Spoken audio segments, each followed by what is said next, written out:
Good morning, good afternoon, good evening. जब भी आप इस यूट्यूब चैनल को देख रहे हैं, मैं आपका होस्ट अमित वर्मा पेश हूँ आज आपके सामने लेकर साइंस क्वेश्चन आवर पार्ट 17। तो चलिए शुरू करते हैं। क्वेश्चन नंबर 1, मिट्टी के तेल का रंग नीला क्यों होता है? क्वेश्चन नंबर 2, लोहे में आग नहीं लगती पर लकड़ी में क्यों लग जाती है? क्वेश्चन नंबर 3, ताजमहल का रंग पीला क्यों हो रहा है? क्वेश्चन नंबर 4, झिंगुर आवाज़ क्यों निकालते हैं? क्वेश्चन नंबर 5, कुतुब मीनार के पास लौह स्तंभ में जंग क्यों नहीं लगता है? मिट्टी के तेल का रंग नीला क्यों होता है?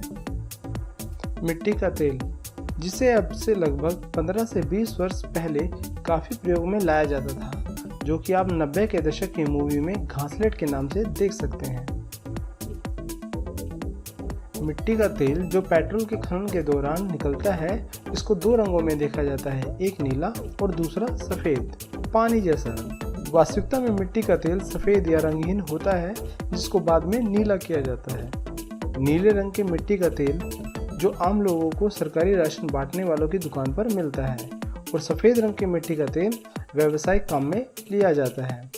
दरअसल सरकार ने कालाबाजारी को रोकने के लिए राशन की दुकान पर मिलने वाले तेल को नीला करने का फैसला किया और अन्य गतिविधियों के लिए सफ़ेद, ताकि ये पता चल सके कि ये तेल किसके लिए था, क्योंकि जब इनका रंग अलग अलग नहीं था तो बहुत कालाबाजारी होती थी। क्वेश्चन नंबर 2, लोहे में आग नहीं लगती पर लकड़ी में क्यों लग जाती है? सबसे पहले तो हम यह जान लें कि विज्ञान की भाषा में जलने का क्या अर्थ है।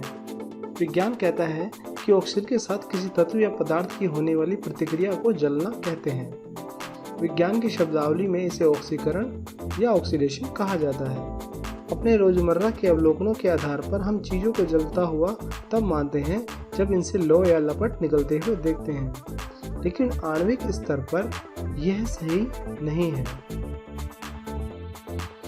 धातु की तुलना में लकड़ी के आसानी से जलने का कारण यह होता है कि लकड़ी वास्तव में जलती नहीं है, बल्कि गैस बनकर उड़ती रहती है। जब हम लकड़ी को जलाने का प्रयास करते हैं तो उसमें मौजूद यौगिकों के अणु टूटकर ज्वलनशील गैसों में बदलते रहते हैं।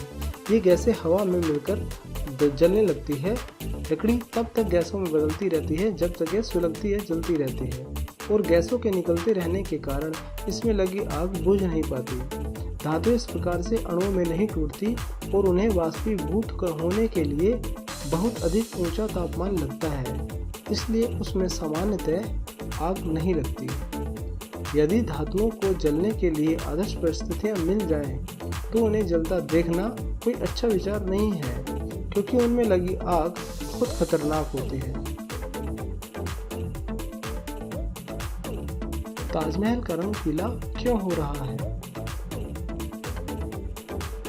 ताजमहल, जो कि दुनिया के 7 अजूबों में शामिल है, जो कि भारत के उत्तर प्रदेश राज्य के आगरा जिले के औद्योगिक क्षेत्र में स्थित है। विशेषज्ञों के अनुसार ताजमहल का रंग बदल रहा है, जो कि एक चिंता का विषय है। हालांकि अभी स्पष्ट तौर पर यह नहीं कहा जा सकता कि ताजमहल का रंग पीला क्यों पड़ रहा है।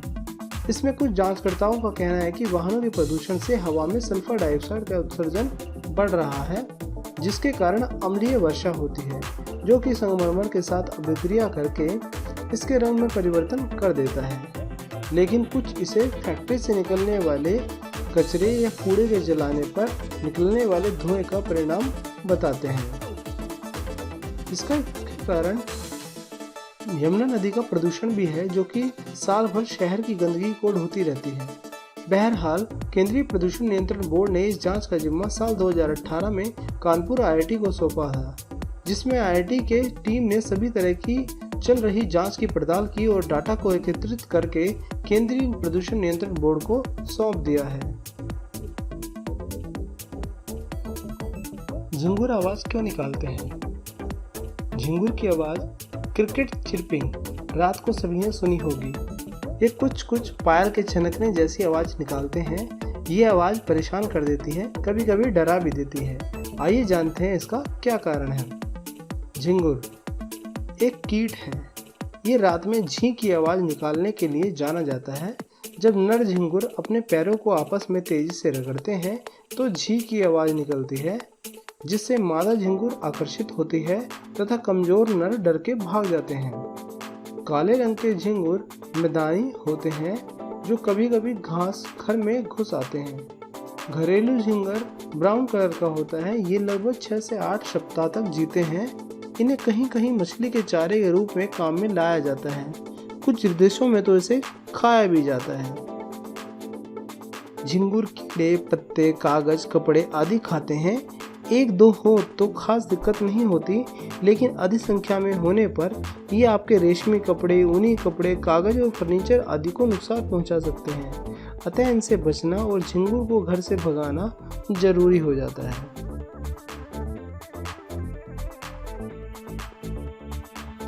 कुतुब मीनार के पास लौह स्तंभ में जंग क्यों नहीं लगता है? दोस्तों, आप कभी दिल्ली घूमने आए होंगे तो आपने कुतुब मीनार भी देखा होगा, तो वहां आपने एक लौह स्तंभ भी जरूर देखा होगा।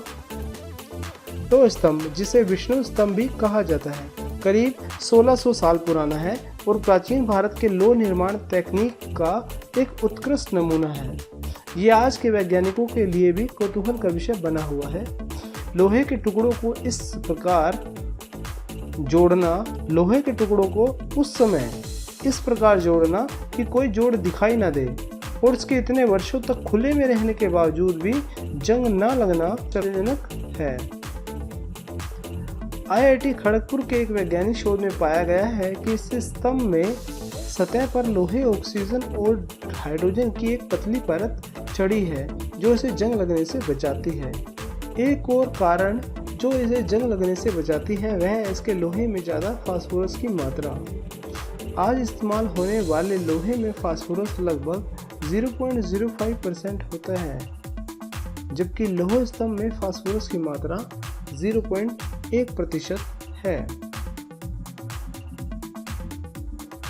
तो दोस्तों, अगर आपका भी कोई प्रश्न है तो प्लीज़ कमेंट सेक्शन में अपने नाम और शहर के नाम के साथ लिखिए। मैं आपके सवालों के जवाब देने की पूरी कोशिश करूंगा। तो अगर आपको वीडियो अच्छी लगी हो तो प्लीज़ लाइक, शेयर और सब्सक्राइब करके घंटा बजाना ना भूलें। Thanks for watching.